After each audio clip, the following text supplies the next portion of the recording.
Meus queridos irmãos e irmãs, que a graça e a paz do Senhor Jesus esteja com todos. Uma pergunta logo de início: o que você entende por disciplina? E quando a disciplina é a de Deus sobre as nossas vidas? O que você entende com isso? Esse é o nosso assunto de hoje, na série de estudos baseada no livro de Abacuque, Fé em meio à crise, e hoje nós vamos falar sobre a disciplina de Deus. Muito bem, vamos cantar. É, na verdade, uma oração cantada, o hino 350 do Inário Novo Cântico, que começa assim: Fonte da celeste vida, manifesta o teu poder. Vamos cantar?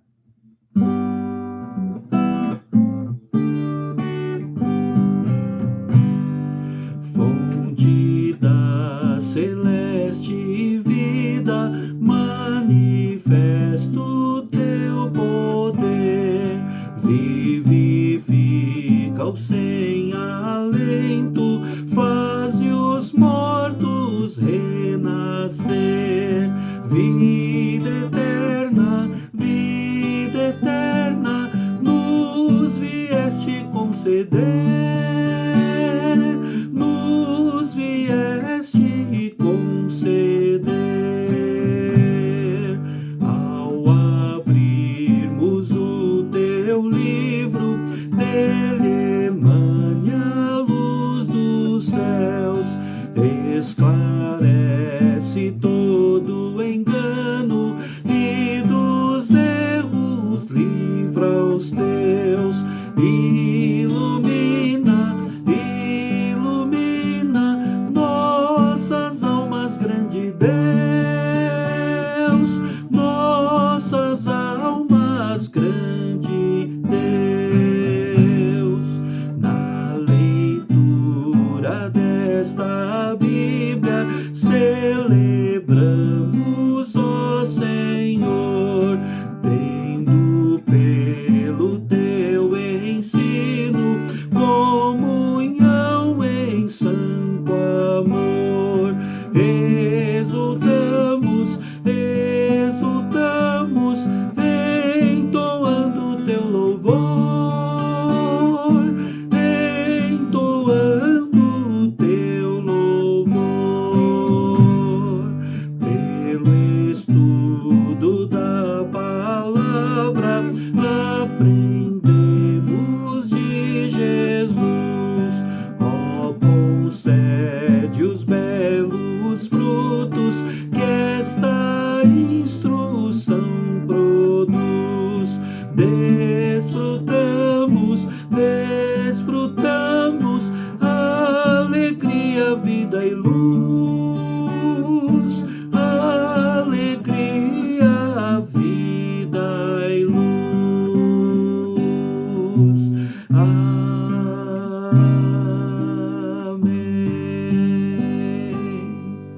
Vamos orar, queridos.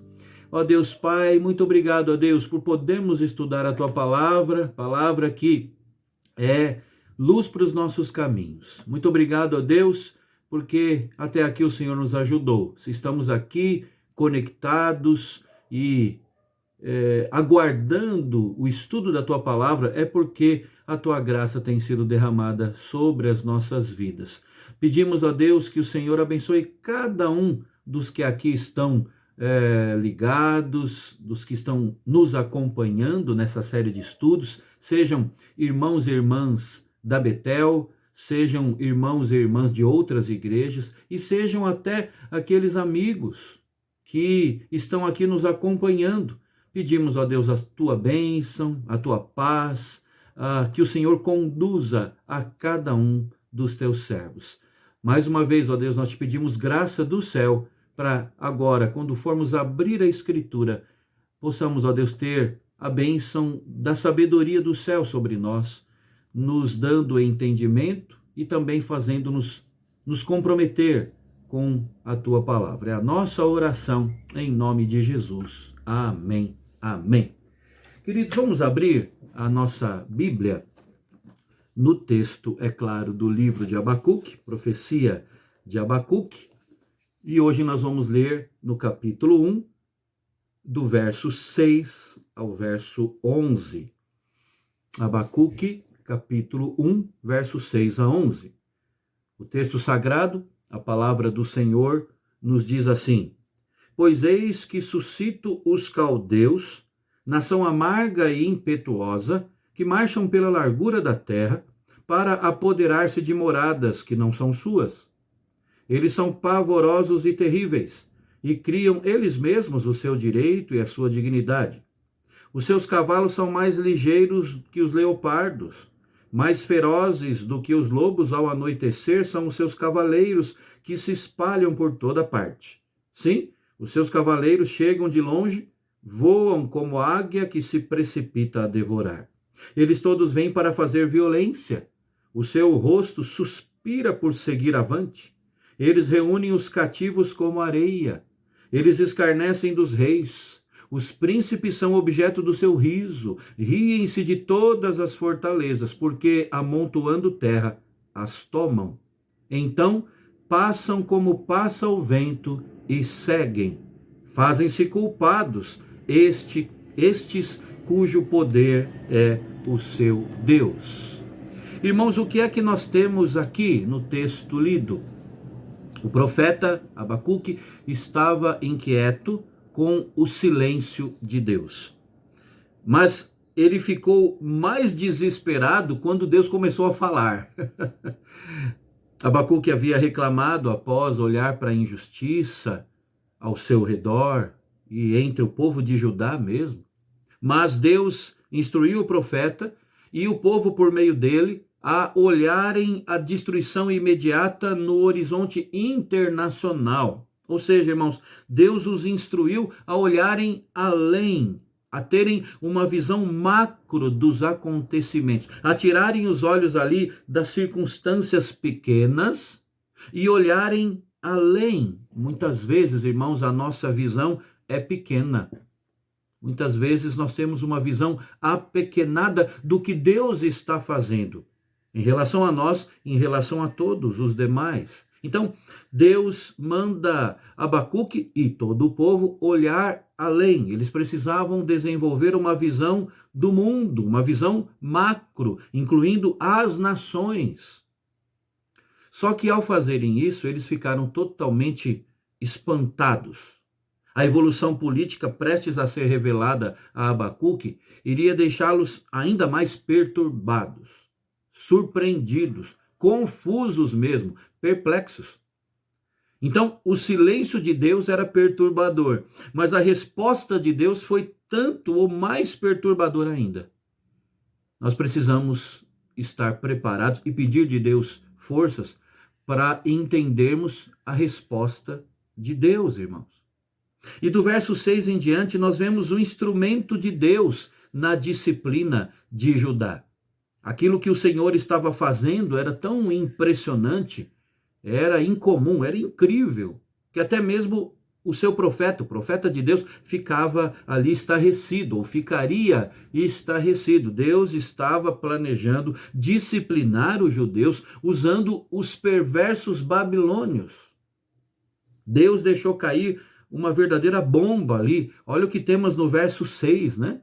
Pois eis que suscita os caldeus. Deus, portanto, está falando, olha, sou eu quem vai fazer isso. Sou eu quem estou levantando, suscitando a Babilônia, os caldeus, nação amarga e impetuosa, que marcham pela largura da terra para apoderar-se de moradas que não são suas. Então, em primeiro lugar, Deus claramente fala que era ele que estava fazendo isso. O Deus soberano é quem estava levantando os caldeus para disciplinar o seu próprio povo. A Babilônia, irmãos, os caldeus, né, era uma nação conhecida por seus impulsos violentos. O seu povo prontamente cometia atrocidades sem nenhum remorso, muito menos arrependimento. O único propósito dos babilônios era promover a si mesmos, era conquistar, era escravizar os outros povos. Os registros históricos apresentam a Babilônia como um povo feroz, como um povo impiedosamente cruel. O profeta Ezequiel também chama a Babilônia de nação cruel, que causava um terror impressionante. Os babilônios, os caldeus, viveram no sul da Mesopotâmia e eram chamados de uma nação de longe. Nos versos 7 a 11, nós temos até a descrição dessa nação de longe, dessa nação cruel, né? Vejam aí, acompanhem comigo o seu estado, no verso 7. Eles não tinham respeito algum por autoridades, quer fossem reis, quer generais. Aliás, uma das suas práticas era colocar os reis capturados em jaulas e exibi-los publicamente como animais. O poder era o seu Deus, eles dependiam somente das suas próprias forças, isso para eles era tudo. É o que temos no verso 7, né? Veja aí. Eles são pavorosos e terríveis e criam eles mesmos o seu direito e a sua dignidade. Vemos aqui a velocidade dos caldeus. Os seus cavalos tinham a velocidade dos leopardos, é dito aqui, a ferocidade dos lobos. Os seus soldados tornavam as presas como águias, né? Os seus exércitos varriam o deserto como o vento e reuniam e deportavam prisioneiros como um homem escava areia e a envia para uma terra estrangeira. Reunir os prisioneiros como areia é uma figura que expressa um grande número de prisioneiros, um número difícil de calcular de prisioneiros, né? Versos 8 e 9 estão falando sobre isso.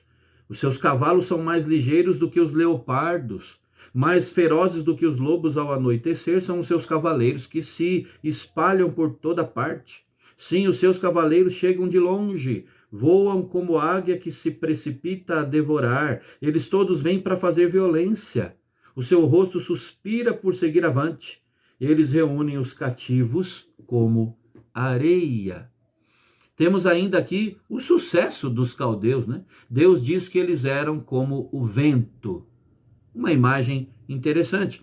É quase certamente uma referência ao vento quente e seco que vinha do deserto, queimando as plantações, os ventos ardentes, ferozes que atravessavam ali o deserto do Oriente, frequentemente devastando tudo, devastando a vegetação. Então, os babilônios, os caldeus aqui com seus exércitos estão sendo comparados a esse vento devastador. É uma imagem de um verdadeiro furacão. O inimigo estava vindo como um furacão. A primeira parte do verso 11 nos fala sobre isso, né? Então passam como passa o vento e seguem. Ou seja, eles chegam, eles devastam tudo e eles continuam a sua caminhada de destruição. Ainda temos aqui o escárnio dos caldeus, né? Os babilônios não apenas reuniam os cativos como areia, mas eles também escarneciam de reis e príncipes. Eles zombavam dos dominados.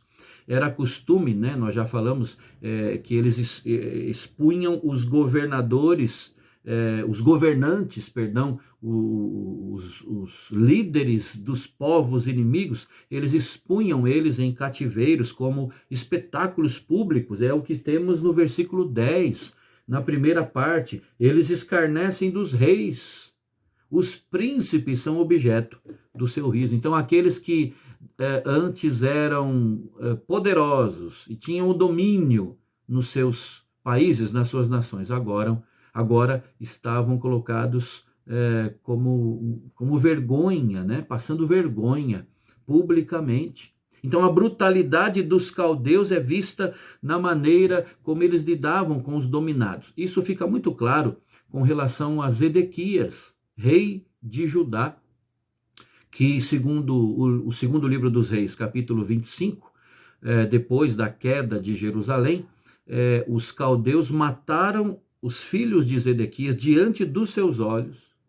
E então, com aquela visão incrível e terrível, gravada na sua memória, a morte dos filhos, eles arrancaram os olhos de Zedequias e amarraram-no com algemas, com cadeias, e o levaram prisioneiro para a Babilônia. Era essa a postura e a prática dos caldeus.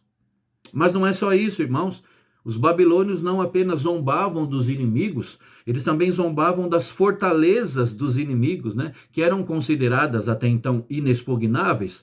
Para os babilônios, isso era muito facilmente tomado. A segunda parte do verso 10 fala sobre isso, né? Riem-se de todas as fortalezas, porque amontoando terra as tomam.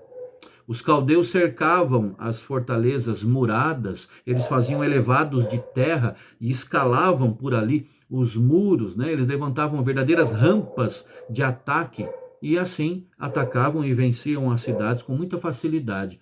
Esta prática era comum em outros povos também, nas guerras antigas, mas esse tipo específico de rampa foi muito mais desenvolvida justamente pelos babilônios, pelos caldeus.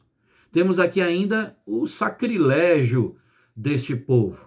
Abacuque finalmente escuta algo que começa a lhe trazer um certo conforto.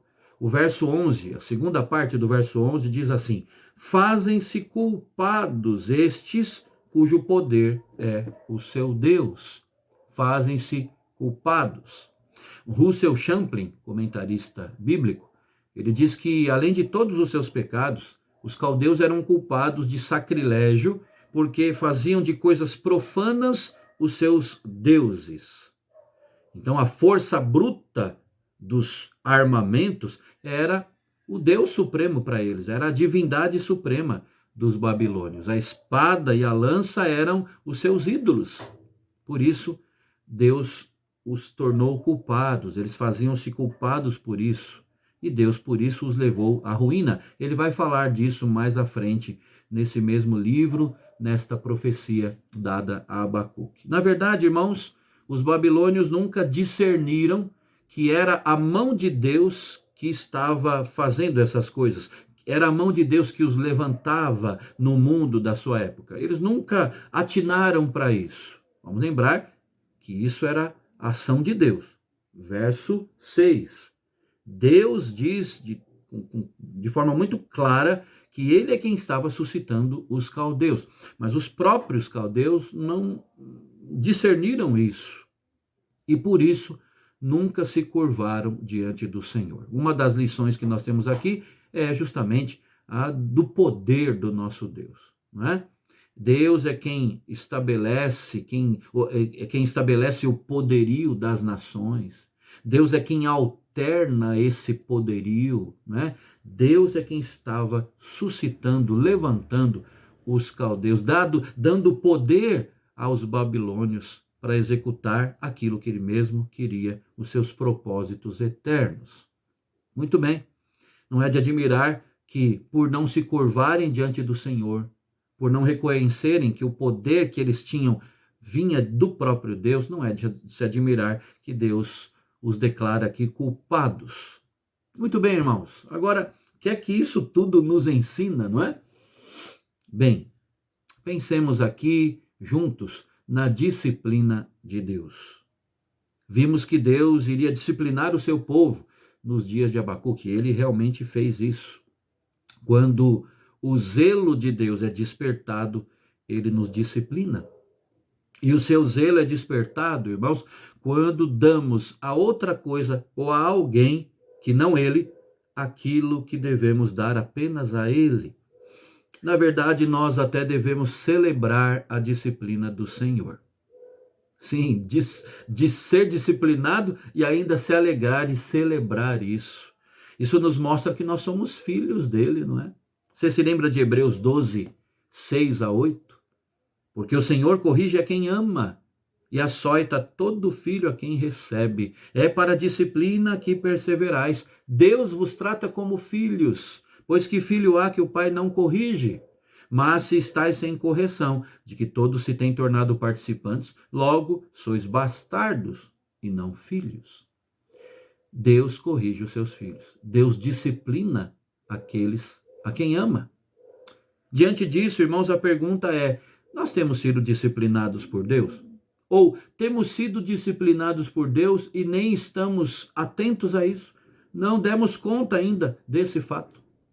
Você percebe a disciplina do Senhor sobre a sua vida, sobre a sua família? Além disso, nós temos que entender que Deus utiliza vários instrumentos para disciplinar o seu povo, né? Nos dias de Abacuque, como vimos hoje, o seu instrumento foi a Babilônia, os caldeus, um povo ainda mais perverso do que os próprios judeus, desígnios do Senhor. Hoje ele pode estar utilizando muitas coisas, irmãos, pessoas, circunstâncias, enfermidades, perdas e até mesmo ganhos e conquistas, até mesmo o atendimento dos nossos desejos, porque nem sempre os nossos desejos atendidos são para o nosso bem. Muitas vezes Deus atende os nossos desejos para nos disciplinar. Precisamos ficar atentos a isso. Precisamos, irmãos, fazer uma leitura constante do que nos cerca. Precisamos pedir discernimento a Deus para enxergar os instrumentos da sua disciplina em nossa vida. Um outro ponto. Qual a reação que Deus espera que tenhamos diante da sua disciplina? Vamos recorrer de novo ao texto clássico de Hebreus. Hebreus 12:5 nos responde: Filho meu, não menosprezes a correção que vem do Senhor, nem desmaies quando por ele és reprovado. Nós não podemos menosprezar a disciplina que vem do céu. Precisamos lembrar, irmãos, onde caímos. Lembra do texto de Apocalipse? Precisamos lembrar onde caímos, nos arrepender e voltar ao caminho aprovado por Deus. Agora, o que é que pode nos prevenir da disciplina do Senhor? A apropriação da palavra de Deus pode evitar a necessidade de sermos disciplinados por Ele, né? Então, toda vez que nós ouvimos a Escritura, toda vez que nós lemos a palavra do Senhor, é como se Deus nos disciplinasse preventivamente. É Deus dizendo a cada um de nós, não é por aqui. É Deus dizendo para mim e para você, vá por esse caminho, que é o correto. É Deus nos falando, cuidado com os passos que você vai dar. Uma disciplina preventiva. Então vejam como é importante o nosso comprometimento com as Escrituras sagradas.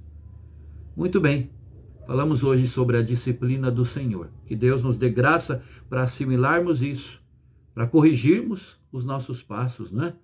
E que assim, diante do que vimos, do que aqui foi exposto, estejamos diante do Senhor todos os dias, com o coração aberto para aprender cada vez mais dele por meio da sua palavra, de corrigirmos os nossos passos errados a cada dia, não é? E até mesmo, irmãos, de glorificá-lo por sua disciplina na nossa vida, disciplina que mostra que somos filhos, disciplina que mostra que ele nos ama, disciplina que visa o nosso bem.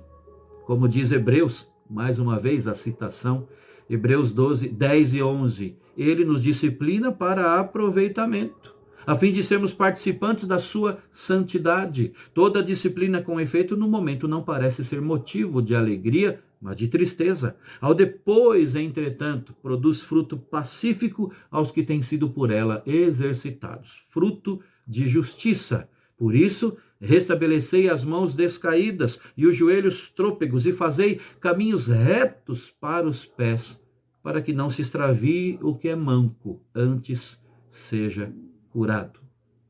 Que Deus assim, dessa forma, nos abençoe com a sua disciplina. Amém? Um forte abraço a todos vocês. Que Deus nos dê a graça de estarmos juntos no próximo estudo, na próxima devocional. Uma boa noite, abençoada pelo Senhor.